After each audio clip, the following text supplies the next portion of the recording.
The Golden Rose Bush. In the heart of classical Armenia, a kind peasant named Armen and his wife, Anahit, toiled on a small patch of land. Their days were long and their harvests meager, but their spirits remained as resilient as the ancient mountains that watched over them. One evening, as Armen dug his spade into the stubborn earth, it struck something hard. He knelt, his heart pounding, and unearthed a clay pot brimming with gleaming gold coins. Anahit's eyes widened. "A gift from the heavens," she whispered, her hands clasped together. But Armen, a man of deep faith, shook his head. "This treasure is not ours to keep," he said gently.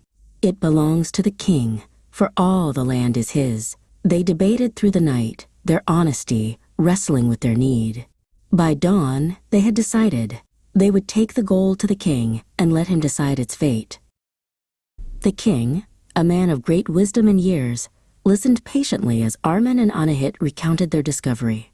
He stroked his long, gray beard, his eyes twinkling with amusement at their earnest debate. "Your honesty is a treasure far greater than this gold," he declared. "The pot of gold is a gift to you for your virtue. The land has rewarded your hard work." With their newfound wealth, Armen and Anahit's lives changed, but their hearts did not. They shared their fortune with their neighbors, ensuring no one in their village went hungry. And in the very spot where the pot of gold had been buried, a single, vibrant green shoot emerged from the earth. It grew with astonishing speed, and within days it had blossomed into a magnificent rose bush with flowers of pure, shimmering gold. News of the magical rose bush spread throughout the kingdom, reaching the ears of the young prince, a handsome but arrogant youth. He rode to the village with his royal guards, his heart filled with a burning desire to possess the golden roses.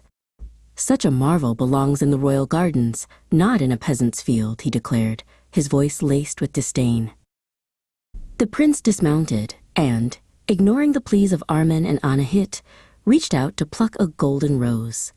But the moment his fingers brushed against the delicate petals, the entire bush began to fade, its golden light dimming until it vanished completely, leaving behind only a patch of barren earth. The prince stared at his empty hand, his face a mask of disbelief and fury. Enraged, the prince ordered his guards to dig up the entire field, convinced that the bush was merely hiding. But their efforts were in vain. The golden rose bush was gone. Humiliated and consumed by a gnawing emptiness, the prince retreated to his chambers, the memory of the vanishing roses haunting his every thought. Days turned into weeks, and the prince's heart grew heavy with remorse.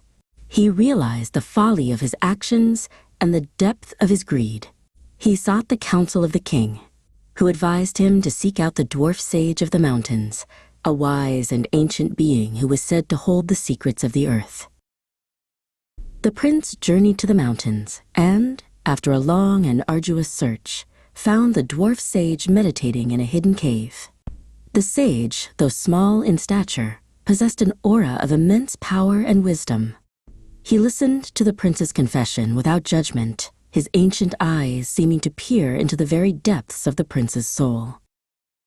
"The golden rose bush is a manifestation of purity and selflessness," the sage explained, his voice like the rustling of ancient leaves. "It fled from your greed, but it is not lost forever. To bring it back, you must learn the lesson of humility and seek forgiveness from those you have wronged." The prince returned to the village and, in front of all the people, knelt before Armen and Anahit, begging for their forgiveness. He confessed his greed and arrogance, his voice choked with emotion.